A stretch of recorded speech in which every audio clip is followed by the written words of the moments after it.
Ahí va. Vale, está grabando. Bueno, pues vamos a proceder aquí con la última charla que nos van a dar aquí los compañeros Omar y Marta del estudio Omar Arquitectura, que trata sobre la relación entre arquitectura e ideología en la época de entreguerras. Así que vamos a poder leer a través de proyectos arquitectónicos un poco la realidad social, política, el contexto ideológico de la época. Doy paso, si no.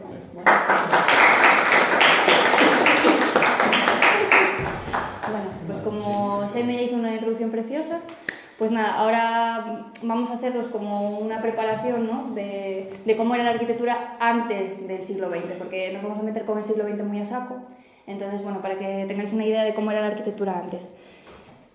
Ay, madre. Ay, madre. Que utilizar este. Entonces, ¿no funciona la flecha? Sí, la flecha sí funciona. Sí, vale. Está ahí. ¡Qué susto! Bueno, cuando pensamos en la arquitectura del siglo XIX nos imaginamos un poco, Mario, por favor, lo que vemos aquí, ¿no? O sea, digamos que la arquitectura del siglo XIX se caracterizaba por ser muy ostentosa, que estaba llena de ornamentación y digamos que siempre tenía como ese guiño al pasado, de mirar al mundo clásico, era un constante mirar al pasado. Claro, este tipo de arquitecturas estaban financiadas por las clases más poderosas, que era una minoría que se sustentaba en una clase social popular, que era la mayoritaria y que siempre estaba como un poco escondida, ¿no? Nadie se fijaba demasiado en ella. Pero arquitectónicamente hablando, tanto si fueses rico como si fueses pobre, a fin de cuentas no dejabas de vivir en una caja de piedra. Si tenías dinero, pues la caja de piedra era más esplendorosa, estaba más ornamentada, era como una cosa un poco más digna. Si eras pobre, pues vivirías en un tugurio, pero sería una caja de piedra a fin de cuentas. ¿Y en cada cama durmiendo unos cuantos? Sí, una cosa muy insalubre. Este concepto de la caja de piedra se debe a que la tecnología de la época era muy limitada. Eso lo que generaba al final es que se repitiese siempre la misma solución, que era fachada de muro de piedra, que era un muro de carga, al cual no se le podía abrir grandes huecos, es decir, las ventanas eran muy pequeñas, y luego la estructura siempre era de madera. En el caso de que tuvieses dinero, no podías salir de esa tecnología. Al final lo único que podías hacer era muchas cajas de piedra, como estas que vemos aquí, ¿no?, que son como una repetición constante de cajitas pequeñitas y no podías salir de eso. Con más o menos ornamentación por la fachada y tal, pero un poco para variar la pérdida. Exacto. Entonces, estos muros de carga, como decía anteriormente, esa caja de piedra no se podía perforar libremente, tenías que hacer huecos muy pequeños. Eso hacía que los espacios fuesen muy poco salubres, muy poco iluminados. Aquí lo vemos, porque claro, una ventana de estica libre era imposible. Era imposible en un muro de piedra. Era una ventana como que el huequín o claro. ese tipo de... Entonces, bueno, quizás en nuestro imaginario lo tenemos muy claro en casas así como más humildes, que hay muy poca luz, pero en las casas de los ricos pasaba exactamente lo mismo, solo que lo camuflaban un poco porque eran espacios totalmente recargados. Si hablamos de una excepción a nivel arquitectónico en el siglo XIX, tenemos que pararnos a hablar de lo que sucedió en Estados Unidos a consecuencia del gran incendio de Chicago de 1871. Digamos que la gente cogió tanto miedo a construir con estructuras de madera a causa de los incendios que comenzó a construir en acero, y eso pues dio una infinidad de posibilidades. Los edificios de repente podían ser grandes torres, grandes rascacielos, lo cual era algo que nunca se había visto. Sí que pasaba que luego lo chapaban en una especie de forrado de mentira que imitaban esas cajas de piedra que habíamos visto anteriormente. La costumbre. Claro. Pero bueno, en el siglo XIX digamos que va a surgir una contradicción muy grande, que es la aparición de la producción en masa a lo bestia, de producción industrial a tope, versus la escasez de las clases más populares. Entonces este tema se va a abordar a lo largo del siglo XX y vamos a hablar mucho de lo que sucedió a partir de entonces. Pero bueno, el siglo XIX siguió a su bola, no se preocupó por esto y de hecho remató con uno de los estilos arquitectónicos que a día de hoy recordamos con más cariño porque es una auténtica pasada, que es el Art Nouveau.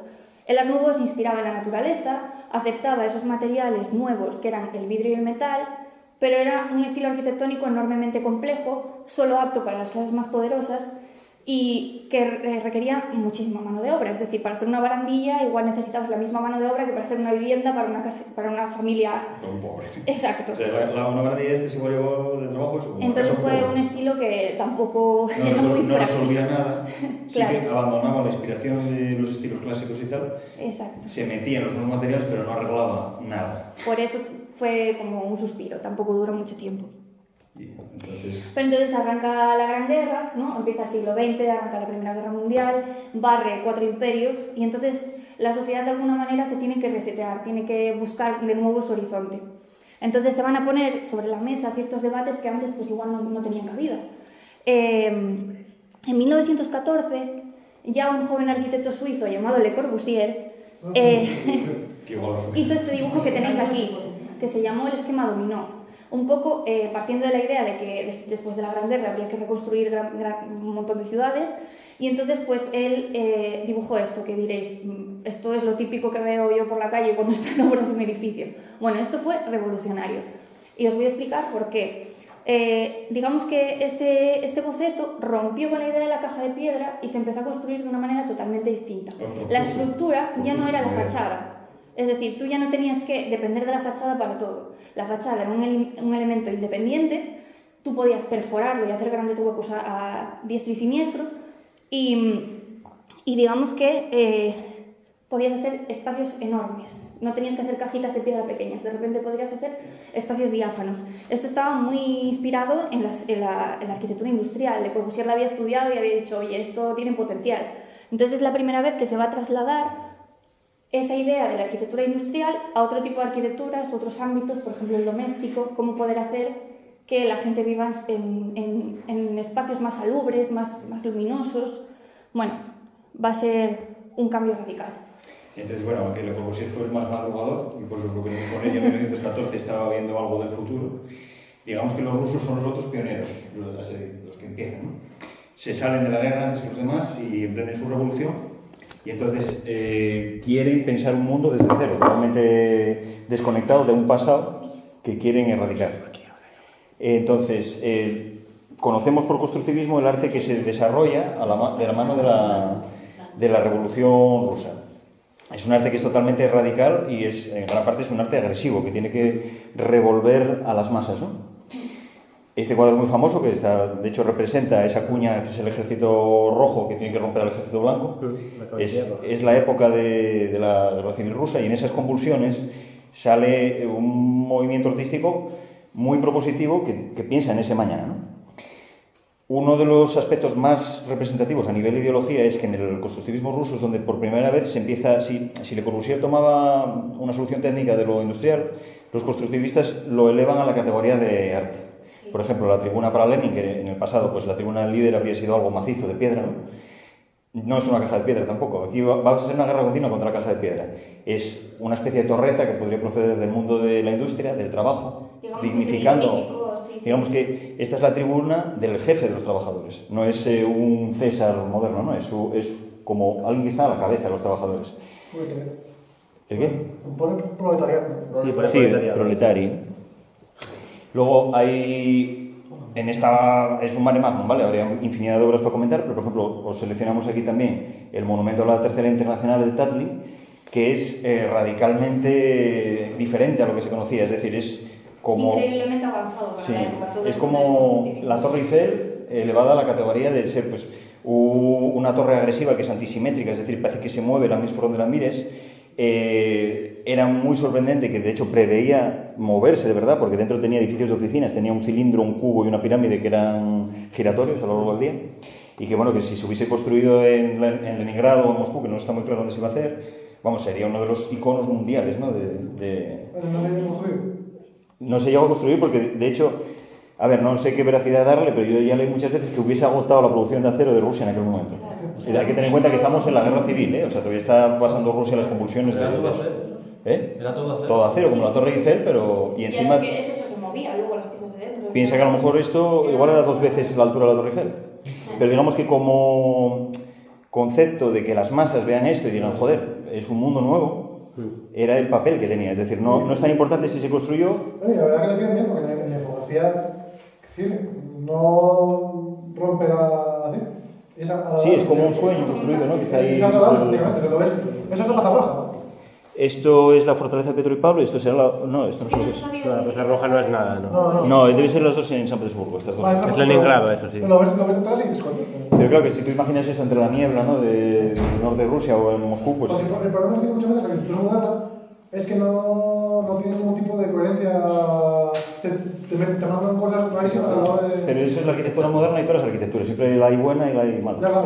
Digamos que lo que tenía el constructivismo ruso era esa idea como de un mundo que nace sin ningún tipo de obediencia a nada de antes. Es decir, es construir una sociedad nueva e intenta ser esa punta de lanza. De hecho, en la siguiente obra, pensar que esto para un país que está pasando graves dificultades, pues es muy ambicioso y es como muy, bueno, muy honorable o muy, no sé, esa valentía, ¿no? De pensar en el mañana. Más adelante, pues también tienen que volver a reinventarse, no tiran por aquí. Bueno, de hecho es una cosa muy bonita del constructivismo ruso que hay bastante proximidad entre todas las artes y esto que parece un cuadro abstracto en realidad es cómo los rusos le quieren decir al otro lado del Atlántico, ¿no? A los norteamericanos, cómo tiene que ser el rascacielos. O sea, el rascacielos socialista no puede ser un rascacielos vertical. Tiene que ser un rascacielos horizontal en el que viven todos en igualdad de condiciones.